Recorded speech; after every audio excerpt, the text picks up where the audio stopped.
Nous avons souhaité donner à cette présentation un format dynamique assez court, fin de matinée, avant la pause méridienne, pour permettre un suivi facilité sans que ça empiète trop sur les activités des uns et des autres. Donc, je ne vais pas être plus long. Je vous propose simplement de réserver les questions pour un temps d'échange qui est prévu après la présentation. Et en vous remerciant, je laisse la parole à Marie-Sophie. Merci Christophe. Bonjour à tous. Effectivement, ce matin, en fin de matinée, va nous permettre de partager à la fois les résultats de l'étude quantitative et qualitative qui a été faite, notamment sur les données de l'année 2020. Donc, une étude quantitative qui s'est portée sur un peu moins de 50 000 entreprises et surtout 5 millions de salariés en CDI du secteur privé.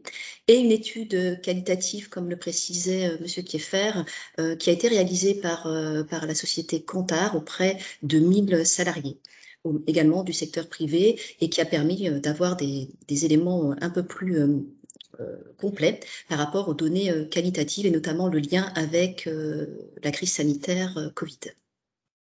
Par rapport à cela, donc un des premiers chiffres que l'on peut vous partager, c'est le taux d'absentéisme, bien évidemment. Donc ce taux d'absentéisme qui a été augmenté de 24% entre l'année 2019 et l'année 2020, donc pour se porter à 6,87 au niveau national, ce qui représente effectivement 25 jours d'arrêt en moyenne par salarié sur cette même année. Donc on voit bien une explosion par rapport à l'année 2019.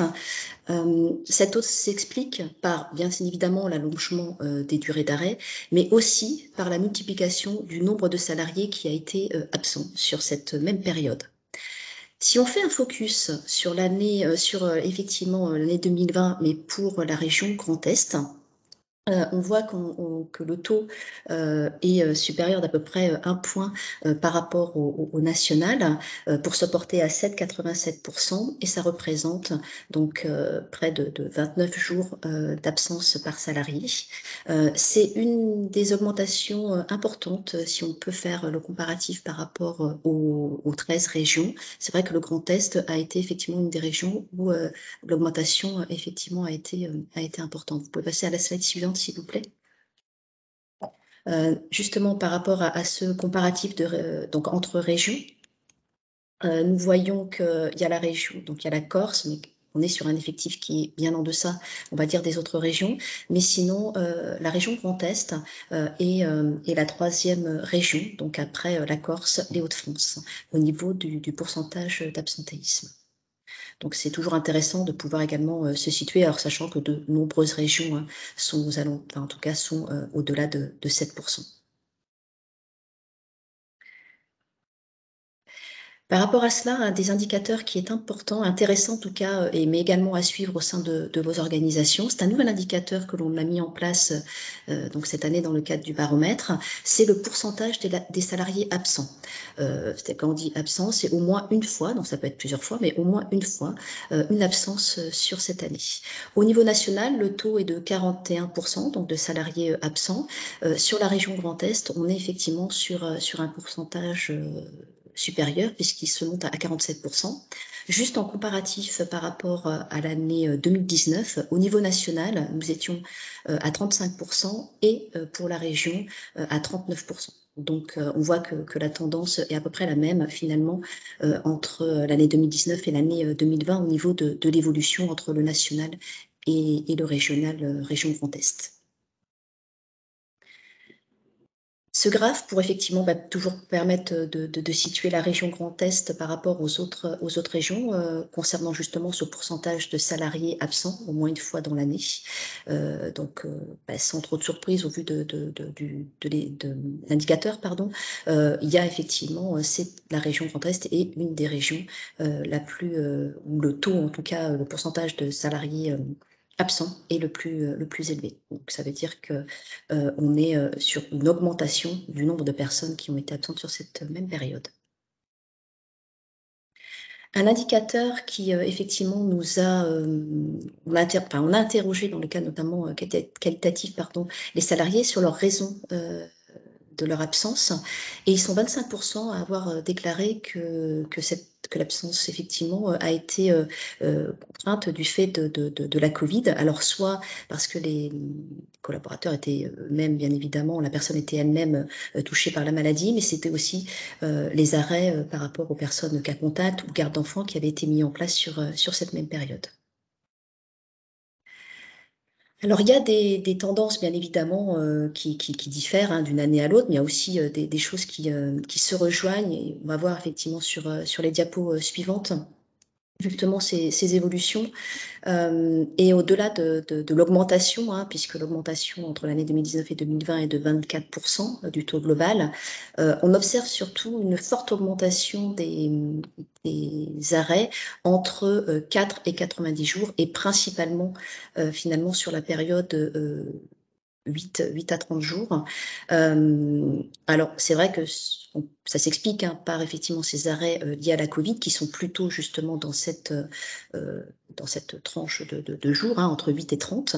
Mais il faut également noter que les arrêts de plus de 90 jours n'ont pas forcément augmenté en nombre, mais par contre ont augmenté par rapport à la durée. Donc, c'est vrai que les arrêts pour longue maladie, même si effectivement d'un point de vue on va dire comptable, peut parfois avoir des impacts moindres, puisqu'effectivement, il n'y a plus forcément le règlement associé pour l'entreprise, le coût en tout cas associé à l'entreprise, mais ça nous a aussi interpellés, puisqu'il y a quand même une accélération au niveau de la durée par rapport aux arrêts de plus de 90 jours. Pour la région Grand Est, on est sur la même tendance que le niveau national, hein. Vous voyez bien au niveau des courbes. Donc, on est de la même façon, hein, les 8-30 jours sont effectivement, c'est là où on va avoir l'augmentation la plus importante entre l'année 2019 et l'année 2020. Mais vous voyez que sur les 31-90 jours et supérieur à 90 jours, on est également sur une augmentation, à contrario des courts arrêts de moins de 7 jours qui effectivement sont stables, globalement stables ou en deçà, en tout cas pour les très courts arrêts. Par rapport à cela, ce qui est important également à noter, c'est les arrêts de travail, enfin les personnes, les tranches d'âge en tout cas les plus impactées. Et pareil, on retrouve effectivement une particularité, l'augmentation la plus importante qui représente 30%, c'est la tranche des 31 à 40 ans. On en reparlera effectivement par rapport notamment à la partie études qualitatives et puis on va dire le regard que porte, enfin que la crise a amené en tout cas sur le travail et la vision que l'on peut porter sur le travail et comment on s'inscrit par rapport à notre vie personnelle et professionnelle. Donc, on reparlera de cette tranche d'âge, mais on voit bien qu'effectivement, toutes les catégories hein, ont été bien évidemment dans une dynamique de hausse par rapport à l'absence, mais la plus importante se trouve entre 31 et 50 ans. Alors, ce que l'on peut et ce que l'on échange assez régulièrement avec les entreprises, c'est justement cette dimension, c'est que la crise a accentué des situations, mais n'a en règle générale pas forcément amené, on va dire, une explosion de l'absentéisme.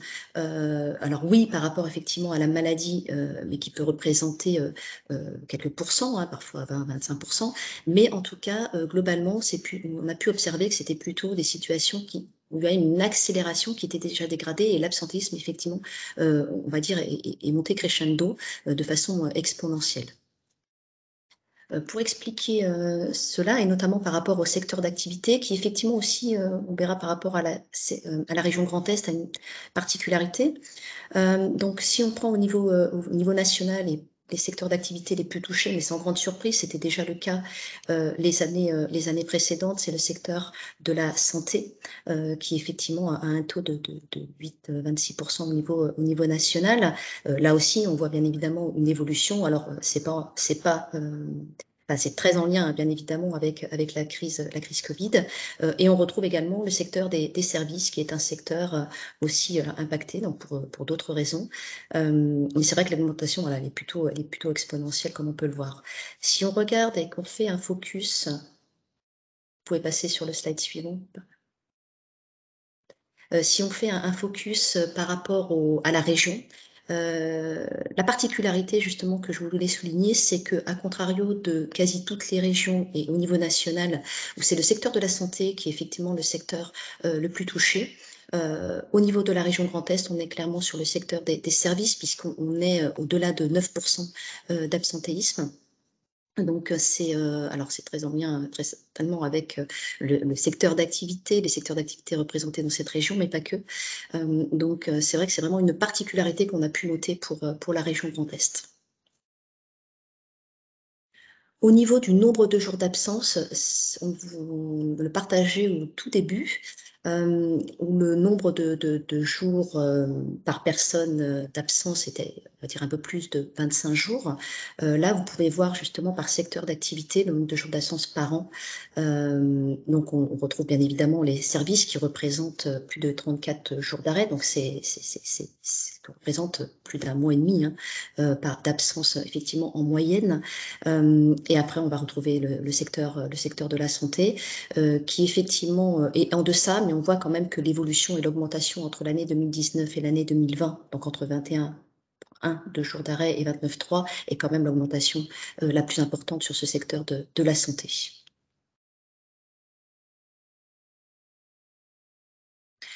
Au niveau de l'absentéisme, on a également regardé donc la répartition entre les absences des hommes et des femmes. Alors, elles sont 45% à s'être absentées sur l'année 2020 contre 37% des hommes. Alors, au-delà on va dire des facteurs explicatifs que l'on peut donner par rapport à des situations professionnelles qui peuvent paraître précaires en tout cas, des temps partiels, donc CDD, des emplois moins qualifiés. Ce qui effectivement a marqué l'année 2020 a été aussi le fait que les raisons en lien avec les situations personnelles et familiales ont aussi augmenté et accéléré justement cet absentéisme. Donc on voit bien une fracture qui s'accentue entre l'absentéisme des hommes et l'absentéisme des femmes sur cette période-là.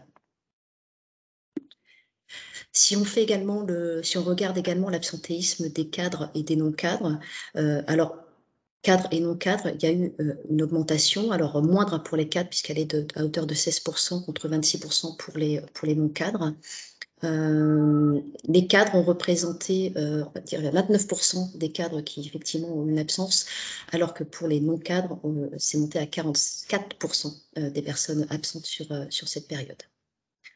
Alors, c'est intéressant de regarder et de suivre également dans vos organisations ces évolutions, que ce soit hommes-femmes ou que ce soit cadre non-cadre, puisque historiquement, effectivement, les cas d'absentéisme est quand même bas. On a pu quand même souligner, bien évidemment, une augmentation, mais globalement, par rapport aux organisations que l'on accompagne, c'est aussi, on va dire, une catégorie socio-professionnelle qui a augmenté et notamment lorsqu'il y a également couplé à une ancienneté. Donc ça, c'est quelque chose qui est intéressant à également regarder au sein de vos organisations. Alors, le taux d'absentéisme est effectivement très intéressant à suivre, et c'est surtout l'évolution dans la durée qui est intéressante pour voir les hausses, les baisses et voir effectivement comment ça se situe. Mais c'est également intéressant d'avoir on va dire un regard autre que exclusivement chiffré, quantitatif, mais également par rapport à un regard qualitatif. Et c'est vrai qu'on a questionné par rapport aux éléments en lien avec la santé et avec l'engagement des collaborateurs. Donc, ce qui effectivement a été vu, donc 20% des salariés interrogés expriment une dégradation de leur santé physique. Et peut également sur cette année 2020. Alors cette année, effectivement, l'évolution de la dégradation de la santé physique, elle peut expliquer par différentes raisons. Alors ça va dépendre bien évidemment de son secteur d'activité, mais il y a eu une intensification de la charge de travail, il y a eu des évolutions d'organisation, ça a pu entraîner une fatigue supplémentaire. Il y a eu un cumul entre la vie professionnelle, la vie personnelle, et c'est vrai que donc, ce qui s'est justement traduit par, en tout cas, cette perception d'une dégradation de la santé physique perçue par les salariés. Le secteur de la santé, sans trop de surprise, a été effectivement le secteur le plus impacté, ça représente 23%. On a également regardé donc 35%, et c'est effectivement on va dire, c'est quand même un salarié sur 3 qui déclare une dégradation de la santé psychologique. Alors pareil, c'est exprimé de différentes façons, mais ça va être en lien avec le stress généré par la période de crise, les confinements qui ont été répétés sur la période, la difficulté de se projeter par rapport à l'avenir, la perte de lien social, le fait de ne plus avoir le café du matin ou le café d'équipe ou l'échange d'équipe en physique, en tout cas, tel que ça pouvait être fait, même si on travaille sur site, bien évidemment, mais voilà, on va dire que les réunions étaient forcément, ou les regroupements de quelques personnes étaient beaucoup plus difficiles à faire. Donc ça s'est quand même fortement exprimé de cette façon-là. Et pareil, le secteur le plus touché est le secteur de la santé avec 39%, et le secteur qui effectivement déclare être le moins impacté par cette dégradation, c'est le BTP avec 32%. Un autre indicateur qui est effectivement intéressant, un autre pourcentage qu'on partage, c'est, important, aussi d'être vigilant effectivement par rapport aux personnes en situation d'absence, car cela peut être globalement annonciateur en fait d'une situation, de malaise ou un détachement effectivement par rapport à la structure, par rapport à son poste. Et les salariés absents sont 40% à déclarer une baisse de leur engagement, alors qu'au niveau, on va dire global, absents et non absents, on est à 26%. Et ce qui est intéressant également, ce qu'on a pu également regarder, c'est que sur ce souhait de changement professionnel, 63% des personnes absentes indiquent un lien justement avec le désengagement à la structure. Alors ça s'explique par l'incertitude sur l'avenir, la baisse de la rémunération qui a pu peser, en tout cas davantage, notamment sur le secteur du commerce, le sens du travail, les relations avec les collègues, la nécessité de s'investir, justement pour dépasser cette crise, parfois assurer de la polyvalence, se renouveler effectivement dans les pratiques. Ça a eu un impact donc sur l'engagement ou le désengagement en tout cas des collaborateurs. Et à contrario, le secteur de la santé, qui effectivement a été un secteur qui a été fortement mobilisé sur cette période, et le secteur justement qui annonce, on va dire, un pourcentage le plus attrayant par rapport à cela. On observe en fait vous pouvez laisser la slide, pardon.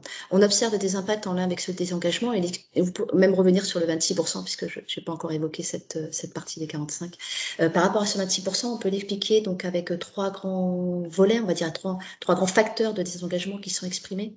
Il y a le désengagement par rapport au manque de reconnaissance, donc c'est la première raison qui est mise en avant.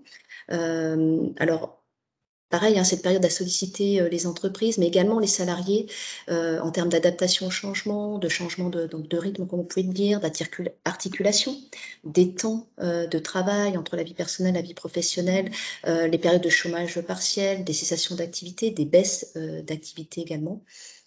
Qui peuvent encore perdurer dans certains secteurs.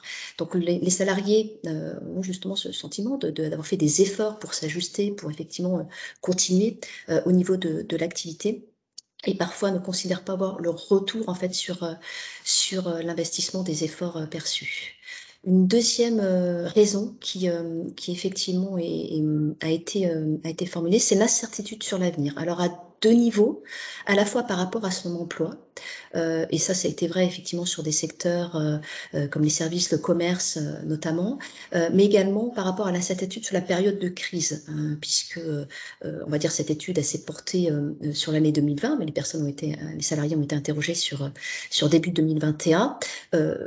Globalement, 2 ans, quasi 2 ans après le début de cette crise, on peut toujours avoir justement ce retour, ces remontées de perception justement des collaborateurs et de ce que vivent les collaborateurs. Alors, quand on dit collaborateurs, c'est aussi bien évidemment le management associé par rapport à ces visions. Donc, par rapport à l'incertitude, s'il y a la baisse d'activité, la réduction du chiffre d'affaires, justement ce ralentissement de la production, le manque parfois de matières premières qui peut toujours être présent.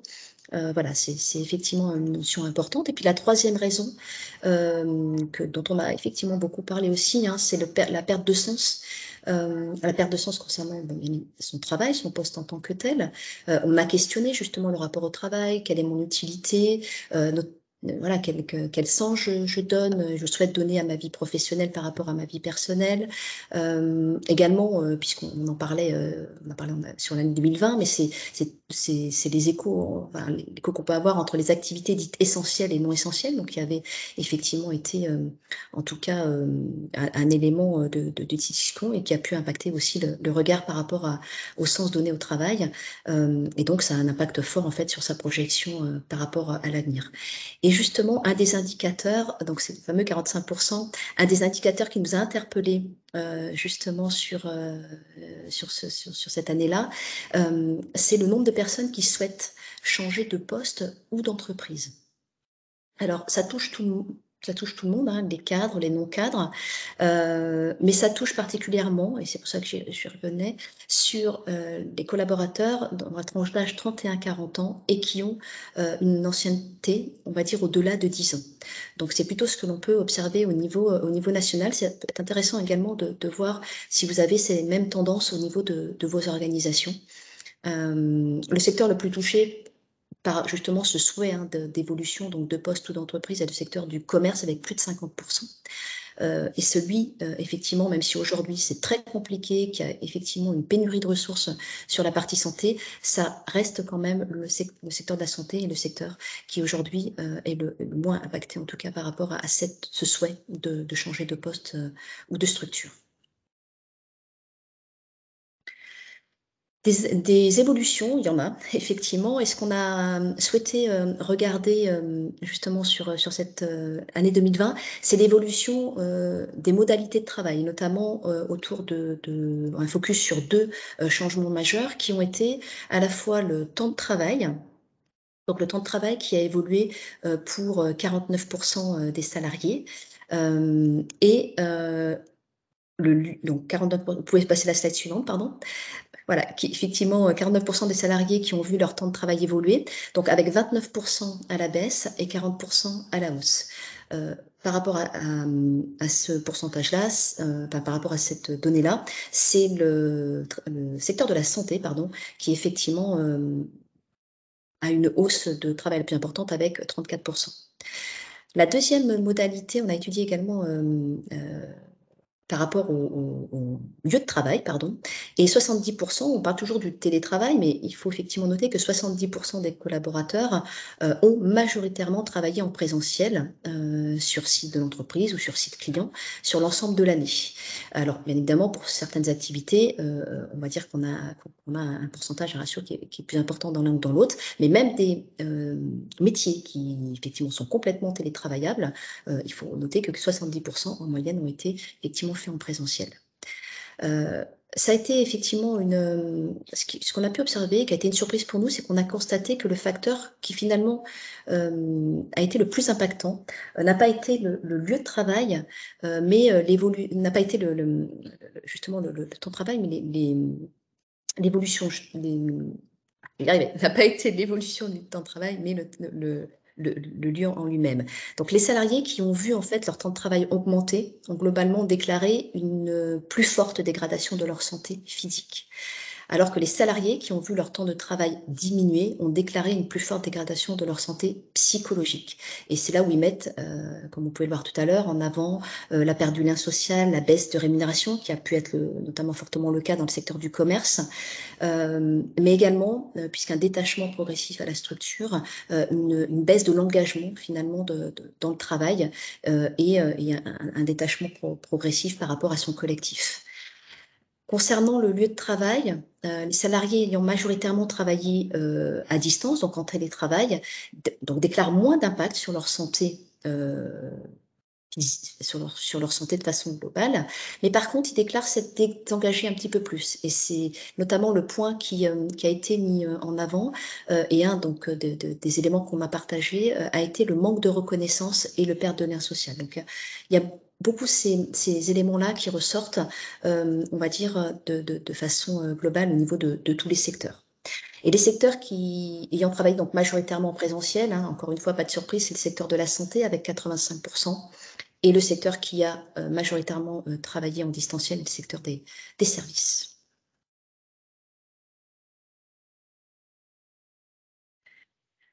Alors, des situations effectivement dégradées, donc vous pouvez passer à la slide suivante. S'il vous plaît, merci. Et par rapport à cela, donc les salariés ont des attentes bien évidemment sur le renforcement de leur santé psychologique. On peut se rappeler que pendant le premier confinement, et ça a pu perdurer également par la suite bien évidemment, les entreprises, les assureurs, même l'État avaient mis en place des dispositifs de soutien, d'écoute par rapport à, justement pour accompagner les collaborateurs dans la période.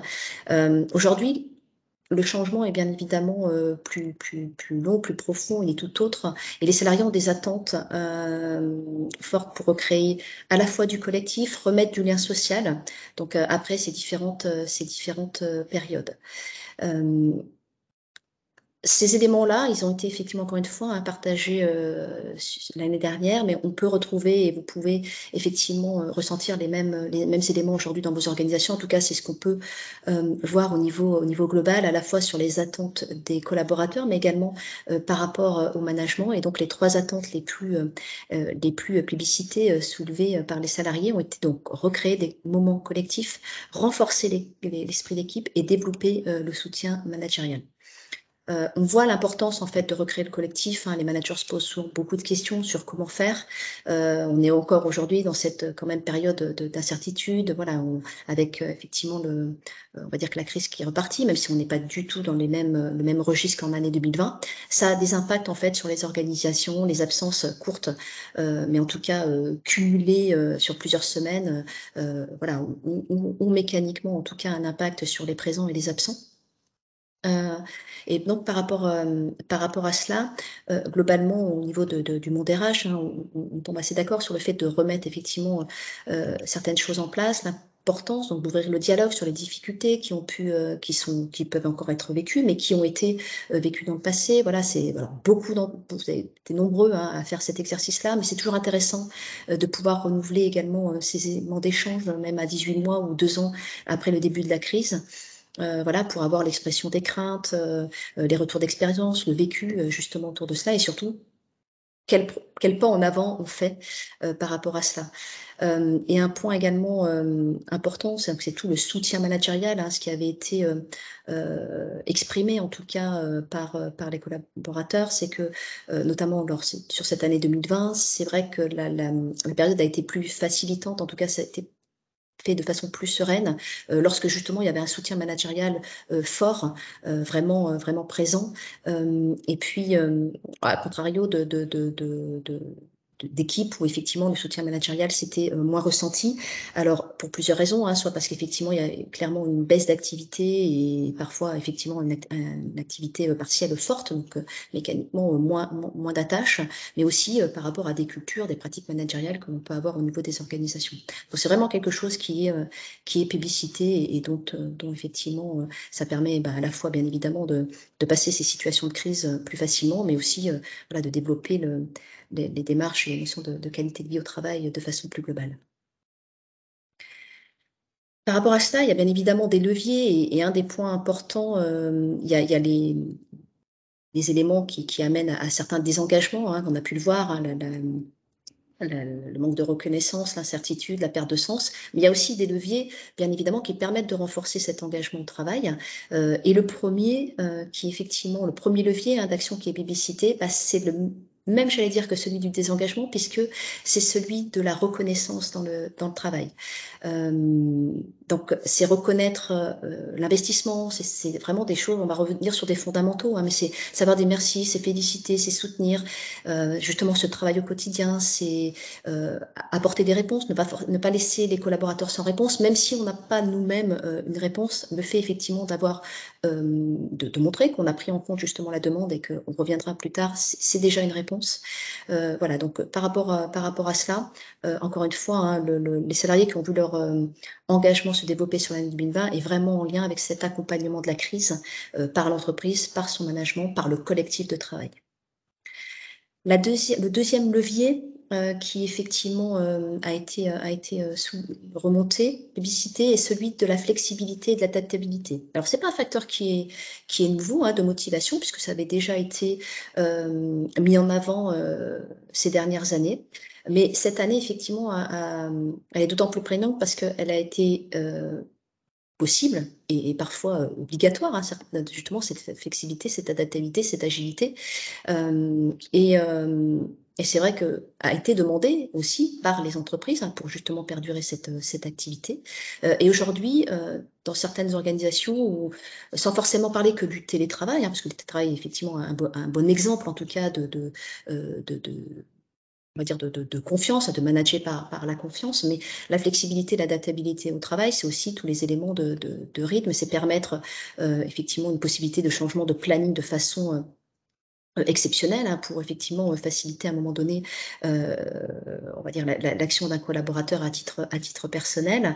Le télétravail de n'importe où, il y a des entreprises qui effectivement ont basculé, d'autres aujourd'hui où le fait ne serait-ce que d'avoir encore une journée de télétravail, alors je ne parle pas dans la période où on est, où effectivement le gouvernement avait imposé pendant 3 semaines cette dimension-là, mais voilà, on voit que et du coup les salariés sont un petit peu perdus par rapport à cela, puisque on a été en confiance pendant un temps, puis effectivement on a ce sentiment d'une perte de confiance de la part de l'employeur ou de la part effectivement de son management par rapport à cette dimension-là.